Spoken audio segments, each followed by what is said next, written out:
Hello everyone, आज है 23 अप्रैल और इस सेशन में द हिंदू एडिटोरियल का वोकेबलरी कवर करते हैं। यानी कि द हिंदू एडिटोरियल में आने वाले जो भी इंपॉर्टेंट वोकेब्स होते हैं उसे कवर किया जाता है।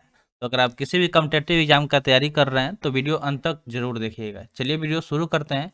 जल्दी से वीडियो को लाइक कर दीजिए और चैनल पर नए हैं तो जल्दी से चैनल को सब्सक्राइब कर दीजिए और साथ में नोटबुक और पेन लेके जरूर बैठ जाइएगा, क्योंकि सारे वर्ड बहुत इंपॉर्टेंट होते हैं। उसे नोट भी करना होता है, क्योंकि नोट करेंगे तो चीज़ें जल्दी से याद हो जाएगी। तो चलिए देखते हैं आज का वर्ड। फर्स्ट वर्ड है लेजिस्लेचर। तो लेजिस्लेचर की बात करें तो ये एक नाउन की तरह काम कर रहा है। तो वर्ड के साथ साथ हम लोग ये भी देखेंगे कि ये कौन सा पार्ट्स ऑफ स्पीच है, ठीक है, क्योंकि बहुत सारे ऐसे एग्जाम है जिसमें डायरेक्टली पार्ट्स ऑफ स्पीच से क्वेश्चन बन जाता है। अगर इसके मीनिंग की बात करें लेजिस्लेचर के, तो इसका मीनिंग हो जाएगा the legislative body of a country और स्टेट। यानी कि कोई स्टेट यानी कि कोई राज्य हो गया या कोई कंट्री यानी कि देश हो गया, तो उसका जो लेजिस्लेटिव बॉडी होता है यानी कि विधान मंडल, उसको लेजिस्लेचर बोला जाता है। तो इसका हिंदी मीनिंग क्या हो जाएगा, विधान मंडल हो जाएगा, ठीक है। अब चलिए इसका सिनोनिम्स देखते हैं, यानी कि ऐसे वर्ड जिसके जिसके मीनिंग सेम होते हैं, ठीक है। तो बॉडी, चैम्बर, हाउस या फिर पार्लियामेंट हो जाएगा, ठीक है। बॉडी हो गया, चैम्बर हो गया, हाउस हो गया या फिर पार्लियामेंट हो गया। तो जल्दी से ये सारे वर्ड जो यहाँ पे कवर कराया गया है इसे नोट कर लीजिए। देखिए यहाँ पे पिक्चर भी देख सकते हैं कि यहाँ पे पिक्चर में पार्लियामेंट का पिक्चर दिखाया गया है, यानी कि पार्लियामेंट क्या है, एक लेजिस्लेचर है, ठीक है। तो आई होप आपको वर्ड समझ में आ गया होगा। तो बढ़ते हैं नेक्स्ट वर्ड की तरफ। नेक्स्ट वर्ड की बात करें तो नेक्स्ट वर्ड है डीले। क्या है, डीले, जो कि एक वर्ब की तरह काम कर रहा है। डीले एक वर्ब की तरह काम कर रहा है, जिसका मीनिंग होता है मेक समवन और समथिंग लेट और स्लो। यानी किसी चीज़ को लेट यानी कि देरी या धीमा कर देना। जैसे आप देखते होंगे कि जब मैच होता है, क्रिकेट मैच, उस दौरान अगर बारिश होने लगती है तो मैच को रोक दिया जाता है, यानी कि मैच को डिले कर दिया जाता है कि जब बारिश छूटेगी तब मैच किया जाएगा, क्योंकि बारिश में मैच खेलना इम्पॉसिबल है। उससे बॉल का बैलेंस बिगड़ जाएगा और प्लेयर्स घायल भी हो सकते हैं। तो इस वजह से मैच को क्या कर दिया जाता है, डिले कर दिया जाता है, यानी कि उसको रोक दिया जाता है, लेट कर दिया जाता है। यानी कि किसी चीज़ को रोक देना, ठीक है, या किसी इंसान को रोक देना, या डिले का मीनिंग हो जाएगा, ठीक है, यानी कि विलम्ब करा देना, ठीक है, विलम्ब या फिर देरी। इसका सिनोनिम्स देखें तो डिटेन हो जाएगा, रिटार्ड हो जाएगा, हिंडर हो जाएगा या फिर हैम्पर हो जाएगा, ठीक है। क्या क्या हो गया, तो डिटेन हो गया, रिटार्ड हो गया, हिंडर या फिर हैम्पर हो गया। वर्ड डिले हो गया, एक बार इसे रिपीट भी करते रहना। डिले एक वर्ब की तरह काम कर रहा है, जिसका मीनिंग होता है विलम्ब। डिटेन, रिटार्ड, हिंडर, हैम्पर, ये सारे इसके सिनोनिम्स हो जाएंगे। नेक्स्ट वर्ड की बात करें तो थर्ड वर्ड है कॉन्सिक्वेंशियल, जो कि एक एडजेक्टिव की तरह काम कर रहा है। तो यहाँ पे ए लास्ट में आया है, जो कि एक एडजेक्टिव सफिक्स है, ठीक है। तो ये क्या है, कॉन्सिक्वेंशियल एक एडजेक्टिव हो गया, जिसका मीनिंग होता है ए रिजल्ट और effect typically one that is unwelcome और अनप्लीजेंट। यानी कि कोई अगर काम किया गया तो उसका रिजल्ट या इफेक्ट क्या हो, बुरा हो, ठीक है, तो उसको कॉन्सिक्वेंशियल बोलेंगे, यानी कि प्रभाव। इसका हिंदी मीनिंग हो जाएगा, क्या हो जाएगा, प्रभाव। अगर सिनोनिम्स की हम बात करें तो रिजल्ट, आउटकम, सेक्वेल या फिर इफेक्ट हो जाएगा। रिजल्ट हो गया, आउटकम हो गया, सेक्वेल या फिर इफेक्ट, ये सारे इसके सिनोनिम्स हो जाएंगे, ठीक है, किसके, तो कॉन्सिक्वेंशियल के। नेक्स्ट वर्ड देखें तो नेक्स्ट वर्ड है स्ट्रेंड, जो कि एक वर्ब की तरह काम कर रहा है, जिसका मीनिंग होता है force a part of one's body और oneself to make an usually great effort. यानी कि ग्रेट इफोर्ट यानी कि बहुत ज़्यादा किसी चीज़ में एफर्ट लगाने के लिए अपने बॉडी को फोर्स करना, ठीक है। जैसे मान लीजिए कि कोई भारी चीज़ हमें खींचना है तो अपने हाथों पे ज़्यादा बल देना होगा, ज़्यादा जोर देना होगा, या फिर हमें दौड़ना है तो पैर पे ज़्यादा फोर्स देना होगा, तो उसको स्ट्रेन बोलेंगे, यानी कि खींचना। इसका हिंदी में क्या हो जाएगा, खींचना हो जाएगा। अगर सिनोनिम्स की हम बात करें तो एच, एंजाइटी, ब्रूज या फिर बर्डन हो जाएगा। तो यहाँ पे पिक्चर में आप देख रहे होंगे कि यहाँ की पैर का दिखाया गया है, ठीक है, इसमें तनाव का पिक्चर दिखाया गया। तो जो स्प्रिंटर होते हैं यानी कि जो तेज दौड़ने वाले, जो फास्ट रनर होते हैं, ठीक है, उनको स्प्रिंटर बोला जाता है।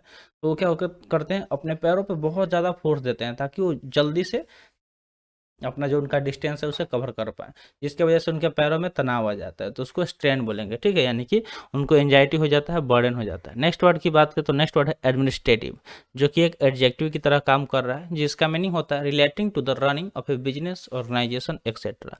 यानी कि जो वर्ड एडमिनिस्ट्रेटिव है ये किससे रिलेटेड है, तो बिजनेस, ऑर्गेनाइजेशन, इन दोनों से रिलेटेड है। यानी कि बिजनेस मतलब व्यापार हो गया, ऑर्गेनाइजेशन मतलब कोई संस्था है, तो उसको जो रन किया जाता है, उसको चलाया जाता है, उससे रिलेटेड वर्ड है एडमिनिस्ट्रेटिव, जिसका मीनिंग होता है प्रशासनिक। इसका हिंदी मीनिंग क्या हो जाएगा, प्रशासनिक हो जाएगा।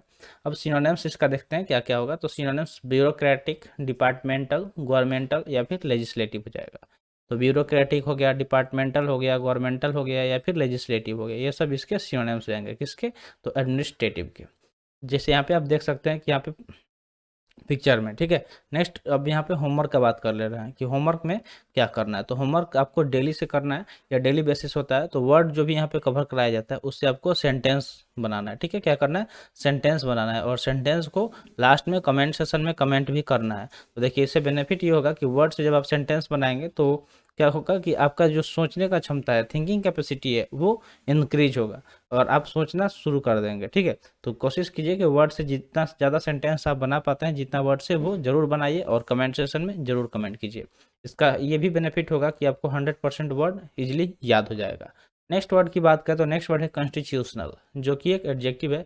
उसी टाइम आपको बताया था शुरू में कि ये क्या हो गया, ये एल एक एडजेक्टिव सफिक्स है, इसलिए कॉन्स्टिट्यूशनल एक एडजेक्टिव हो गया जिसका मीनिंग होता है relating to an establish set of principle governing or state.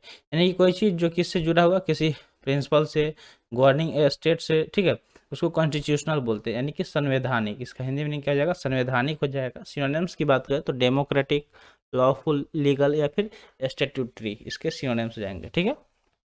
क्या क्या हो गया, डेमोक्रेटिक हो गया, लॉफुल हो गया, लीगल हो गया, फिर स्टैट्यूटरी, इसके सिनोनिम्स हो जाएंगे, जैसे आप यहाँ पे देख सकते हैं पिक्चर में दिखाया गया है। नेक्स्ट वर्ड की बात करें तो नेक्स्ट वर्ड आपके सामने है, वर्ड है स्टैट्यूटरी, जो कि अभी हम लोग इस वर्ड को देखे हैं पीछे वाले, यहाँ पे देखिए पीछे अगर हम जाएंगे तो यहाँ पे स्टैट्यूटरी वर्ड दिखाया गया है। तो इसका भी मीनिंग कुछ इससे रिलेटेड ही होगा कॉन्स्टिट्यूशनल से। तो वर्ड क्या हो गया, स्टैट्यूटरी हो गया, जो एक एडजेक्टिव है जिसका मीनिंग होता है रिक्वायर्ड, परमिटेड और इनेक्टेड बाई स्टैट्यू, यानी कि कोई चीज़ जिससे मतलब जिससे ज़रूरत हो परमिशन का, ठीक है, जो इनेक्ट किया जा रहा है किसी स्टैच्यू द्वारा, यानी कि वैधानिक, इसका हिंदी मीनिंग हो जाएगा वैधानिक। अगर सिनोनिम्स की बात करें तो कानून, लॉ, ऑर्डिनेंस या फिर प्रिसेप्ट, ये सारे इसके सिनोनिम्स हो जाएंगे, ठीक है। अगर आप कोई काम कर रहे हैं, ठीक है, तो उसके लिए आपको नियम कानून का जरूरत पड़ेगा, उसको स्टैट्यूटरी बोलते हैं। नेक्स्ट अगर चल देखें तो नेक्स्ट वर्ड क्या है, रिजोल्यूशन, जो कि एक नाउन की तरह काम कर रहा है। तो यहाँ पे नोट कर लेना है कि आईओएन एक क्या है, नाउन सफिक्स है, ठीक है, ये आपको नोट कर लेना है। तो वर्ड क्लास में आईओएन दिखे तो वर्ड नाउन हो जाएगा। अब इसका हम मीनिंग देखते हैं। तो इसका मीनिंग होगा admirably, purposeful, determined and unwavering, यानी कि कोई क्या हो, डिटरमाइंड हो अपने काम को लेकर, ठीक है, उसके अंदर पर्पज हो कुछ करने का, कुछ कर गुजरने का, ठीक है, उसको रिजोल्यूशन बोलते हैं, यानी कि डेढ़, इसका हिंदी मीनिंग हो जाएगा। अगर आप डेढ़ निर्णय ले लेंगे, डेढ़, ठीक है, डिटरमाइंड हो जाएंगे, फोकस हो जाएंगे अपने गोल को लेके, तो आप आसानी से आपका जो गोल है, आपका लाइफ में जो एम है, वो आसानी से पा सकते हैं। अगर सिनोनिम्स की बात करें तो एडामेंट, बोल्ड, करेजियस या फिर ऑब्स्टिनेट हो जाएगा, ठीक है। एडामेंट, बोल्ड, करेजियस, ऑब्स्टिनेट, इसके सिनोनिम्स हो जाएंगे। नेक्स्ट अब देखते हैं, नेक्स्ट वर्ड है कोटेड, जो कि एक वर्ब की तरह काम कर रहा है। कोटेड यहाँ पे क्या कर रहा है, एक वर्ब की तरह काम कर रहा है, जिसका मीनिंग होता है to repeat exactly something that somebody else has said or written before, मतलब कोई ऐसा बात जिसे किसी ने कह दिया, ठीक है, पहले कह दिया है और या फिर लिख दिया कहीं पे, तो उसे बार बार रिपीट करना, उसको कोटेड बोलते हैं। जैसे आप देखते होंगे कि बहुत सारे ऐसे कोटेशन आपको सुनने को मिलते हैं जो किसी महान पुरुष द्वारा, महान महिला द्वारा कहा गया है। जैसे मान लीजिए कि महात्मा गांधी के द्वारा कहा गया था, करो या मरो, ठीक है। वैसे ही सुभाष चंद्र बोस द्वारा क्या कहा गया था, तुम मुझे खून दो मैं तुझे आज़ादी दूंगा। ऐसे ही इनकलाब जिंदाबाद किसके द्वारा कहा गया था, इसका आंसर आपको कमेंट सेक्शन में कमेंट करना है। तो ये सारे क्या हो गए, कोटेड हो गए, यानी कि ये सारे कोटेशन हो गए जिसका मीनिंग होता है दूसरे के शब्दों को उद्धृत करना, यानी कि दूसरे द्वारा जो बात बोल दिया गया उसको बार बार रिपीट करना। अब चलिए इसका सिनोनिम्स देख लेते हैं। तो अगर इसके सिनोनिम्स क्या, तो कोटेड की अगर हम सिनोनिम्स की बात करें तो इसका सिनोनिम्स क्या क्या हो सकता है, तो रिसाइट हो सकता है, रिपीट हो सकता है, या फिर से अगेन हो सकता है, या रिप्रोड्यूस हो सकता है। तो ये सारे क्या है, इसके सिनोनिम्स है, किसके, कोटेड के। तो जल्दी से इसको नोट कर लीजिए, ठीक है। तो वर्ड कोटेड हो गया जिसका मीनिंग क्या होता है, दूसरे के शब्दों को अधृत करना, यानी कि कोई ऐसा बंदा जो कुछ कहा गया, जो थोड़ा सा महान था, लोग उसको फॉलो करते थे, तो उस बात को बार बार रिपीट करना, दैट इज कोटेड, ठीक है। रिसाइट, रिपीट, से अगेन, रिप्रोड्यूस, इसके सिनोनिम्स हो जाएंगे, ठीक है। नेक्स्ट देखिए यहाँ पे कोटेशन लिखा गया है। तो नेक्स्ट वर्ड की बात करें तो नेक्स्ट वर्ड यहाँ पे क्या है, कंसेंट, जो कि एक नाउन की तरह काम कर रहा है। कंसेंट क्या है, एक नाउन की तरह काम कर रहा है, जिसका मीनिंग होता है permission for something to happen or agreement to do something, यानी कि कुछ करने के लिए परमिशन लेना, ठीक है, अनुमति लेना, या कुछ करने के लिए सहमति लेना, ठीक है। जैसे मान लीजिए कि आपको एक बुक चाहिए आपके दोस्त का, मतलब आपके दोस्त के पास एक बुक है जो आपके पास नहीं है और आपको उस बुक की ज़रूरत है, तो आप बिना पूछे ले लेंगे तो क्या हो जाएगा, गलत हो जाएगा। यानी कि आपको अगर वो बुक लेना है तो आप अपने दोस्त से बोलिए कि भाई मुझे तुम्हारे बुक की ज़रूरत है, तुम दे दो।